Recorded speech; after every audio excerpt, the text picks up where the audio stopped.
George sent it on from high, from management. Are people familiar or aware of what's happening with this higher education provider guidelines?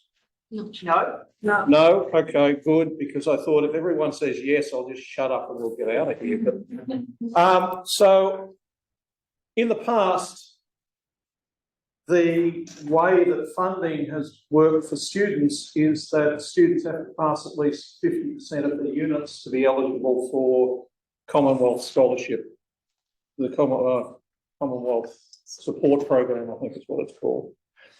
So in 2020, there's about 1.47 million students in university, 1.06 million of those are domestic, and of those, about 638,000 are on Commonwealth support program. In other words, getting X or help fees or something from the Commonwealth. So if they failed more than 50% of the units, they lost that support.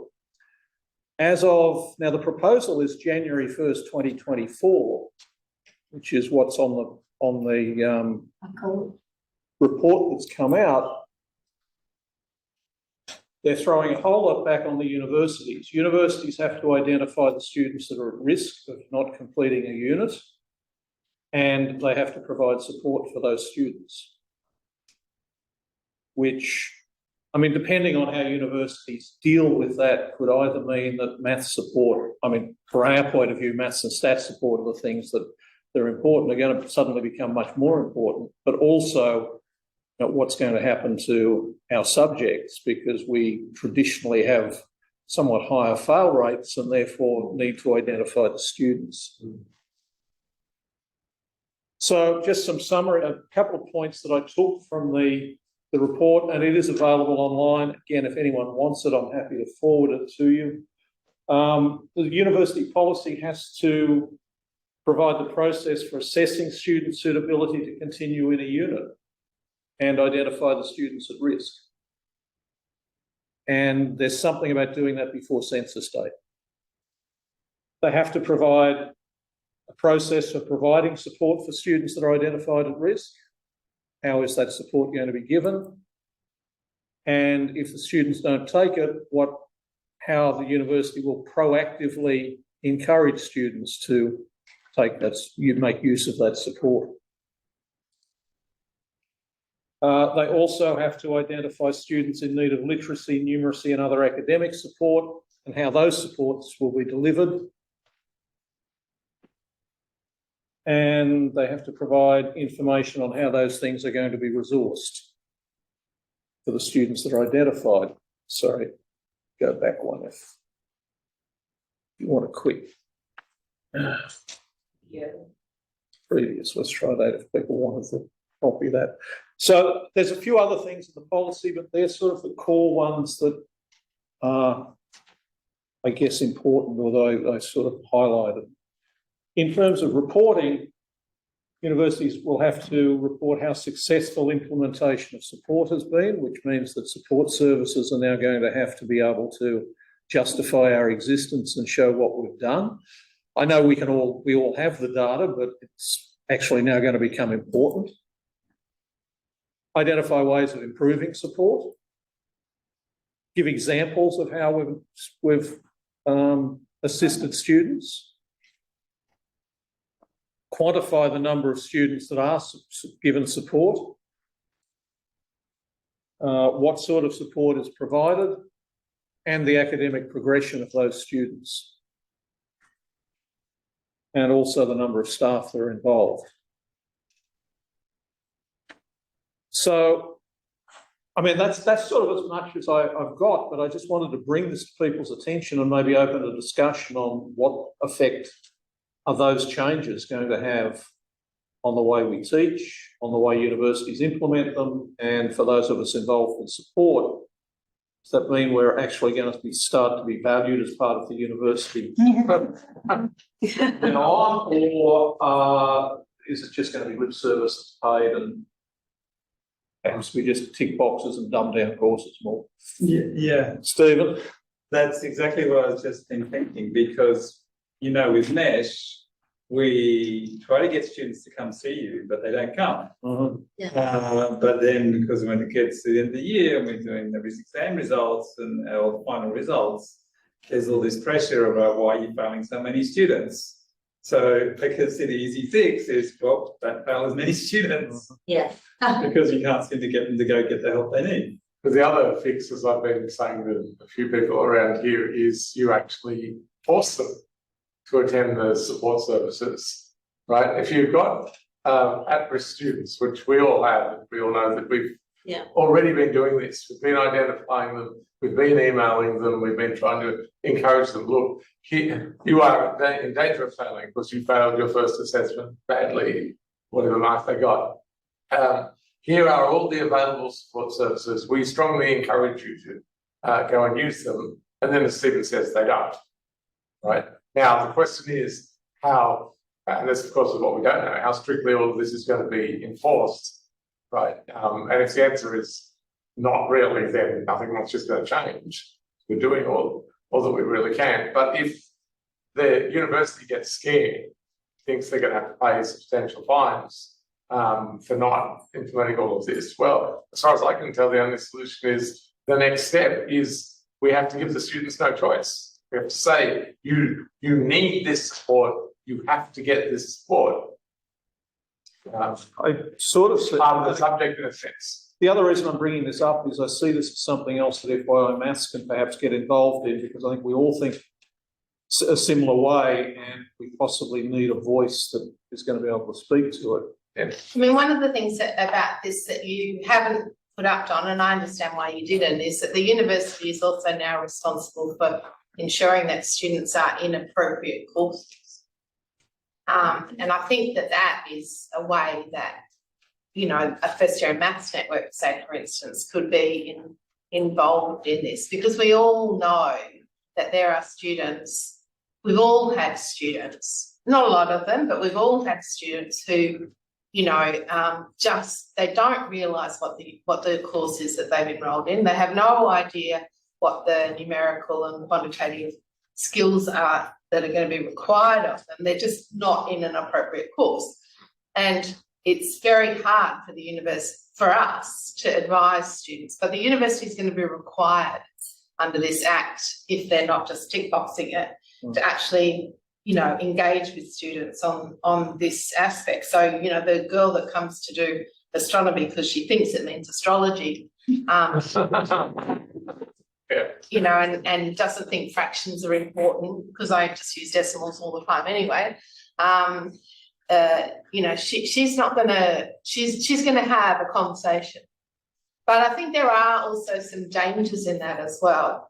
And that is that we've all also seen students come to us not very strong and grow and become fabulous students. You know, we've all seen ones that are struggling at the beginning, but, you know, I get it now. I really get it now. And that they do when they go on and they achieve great things. So there has to be a balancing thing there as well, in particular with equity issues, I think. Yeah, so those are my thoughts. But I think, I mean, you know, it's not just about student support, but I think probably there is going to be more pressure on us to provide data and show evidence that we are making, for the people that work in support, that show evidence that we are actually making a difference to students.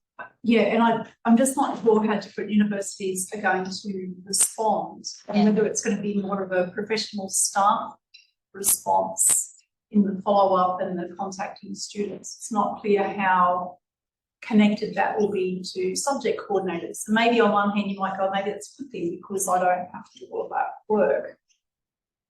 I think this, Whether it's a semi, that's a bit tick boxy, but I think UOW's they think they've got some solutions in place. It's not clear really to us what they are and how they will interact with academics. So I think it's going to be a pretty messy space while everyone interprets the requirements. I think there's something else in the policy about contact between coordinators and students, isn't there? Or coordinators monitoring what's happening in their subjects. Yeah, there is. And it's a huge difference for the larger subjects. It becomes very how much work that's involved. If you've got a 400, 500 student subject, as opposed to a 50 student subject, it's a massive.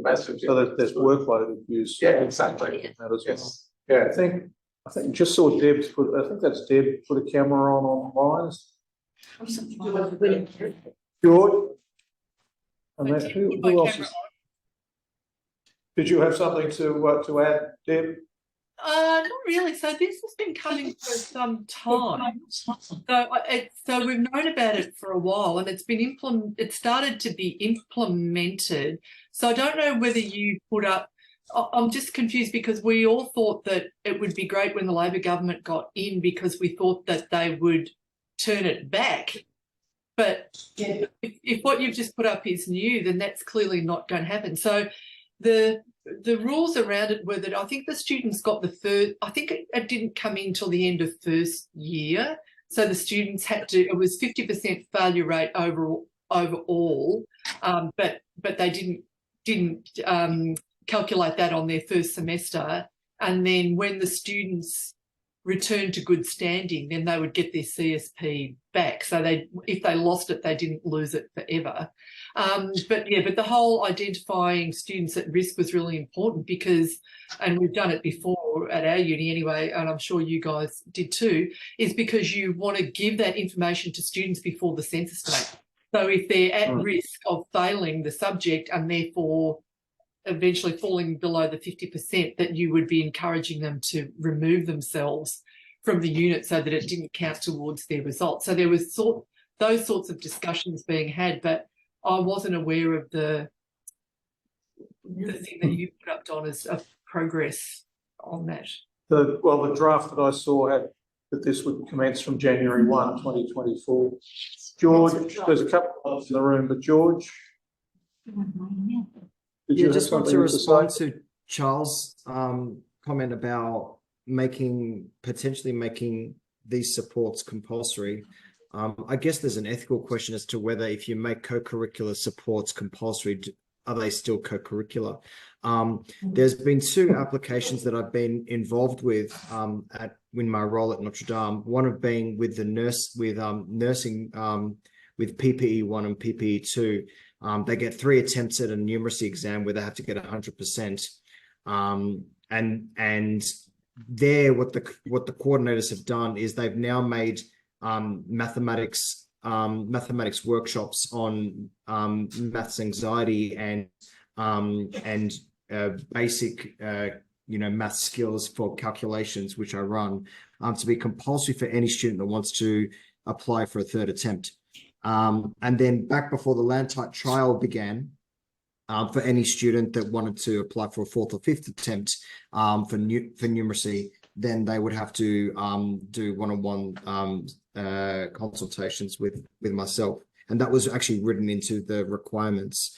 So I'm sure that there are other examples at other institutions where co-curricular support gets written in as a compulsory component for students that are at risk of repeatedly failing or not progressing.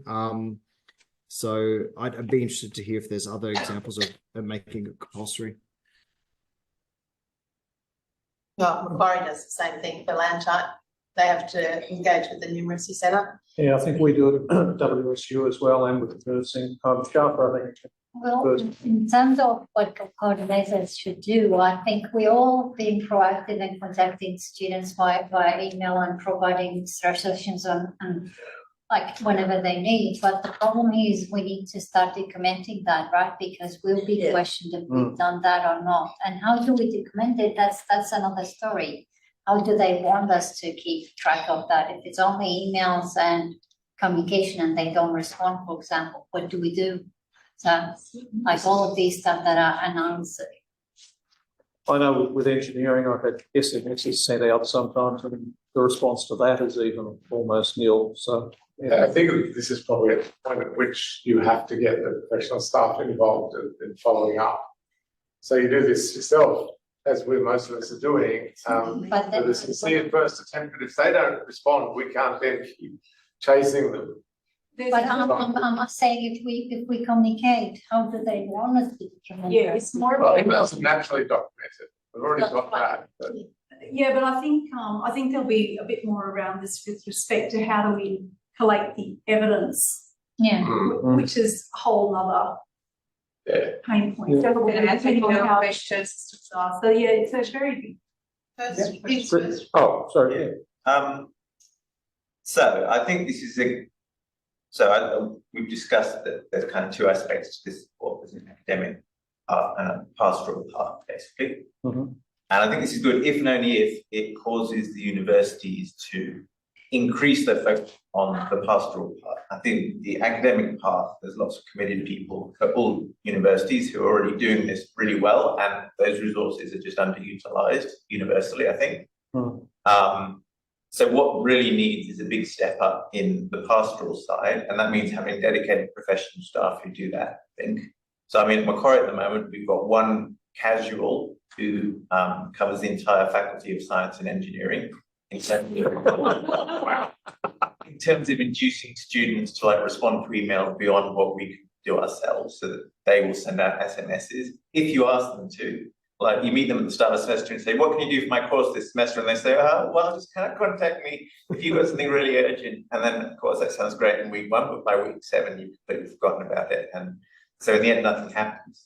So if the universities could be induced to like create an actual kind of functional core of people who are providing that pastoral aspect of support, would be great. But if instead they just dump it all on the people who are providing the academic support, then of course we just made our situation worse. So if I could just respond to that, I think it's there's a story there, and the story is that you can't spook the horses, right? So students are in a number of different subjects at the same time. If they're doing poorly in yours, it doesn't mean that they're going to fall below a 50% bar, because you don't necessarily know what they're doing in their other subjects or what their prior record looks like.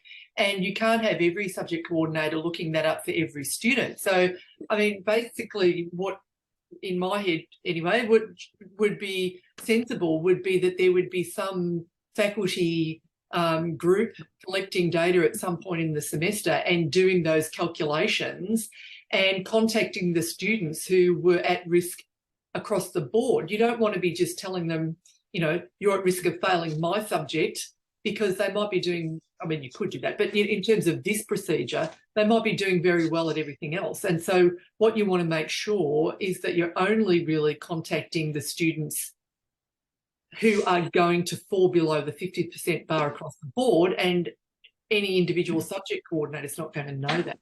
So I think it is a faculty matter, or a central matter, rather than a subject coordinator matter, I would have thought. I think the point is it's not 50% bar any longer. It's this suitability to complete your course, or what, I can't remember the wording now. Oh, there is something about 50% too. Can't remember. I'm going to look it up. Depends if it's per unit or per course, right? Yeah. But the original one was 50% of your subject, so you needed to be Sorry. you needed to be at risk. Process for assessing students' suitability to continue in a unit of study and identify students at risk.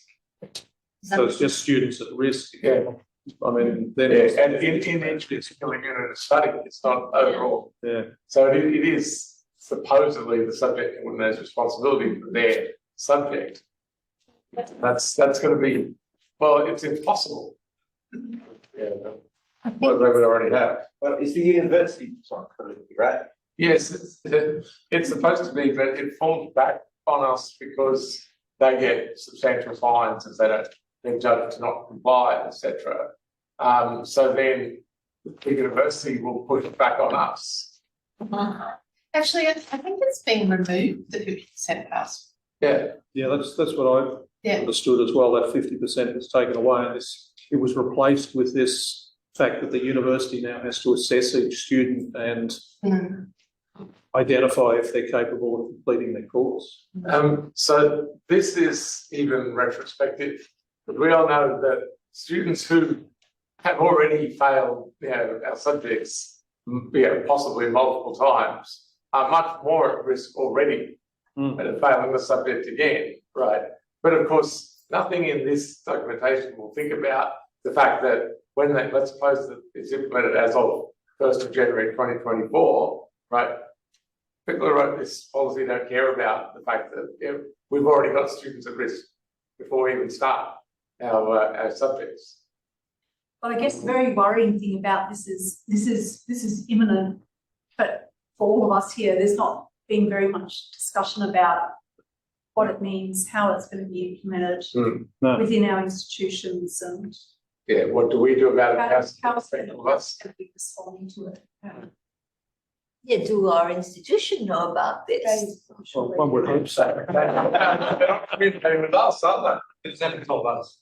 Yeah, no, they haven't told us. It's a draft. It's a draft, yeah. It's a draft which needs to be implemented on the 1st of January. The implementation date, presuming that it gets signed into the legislation, was 1st of January. So again, I don't know. I'd be interested to know more. And yeah, maybe this is something that we can, as FYI maths, that we can keep people up to date with, because it's going to affect us. It at least got everyone talking again at the end of the day, which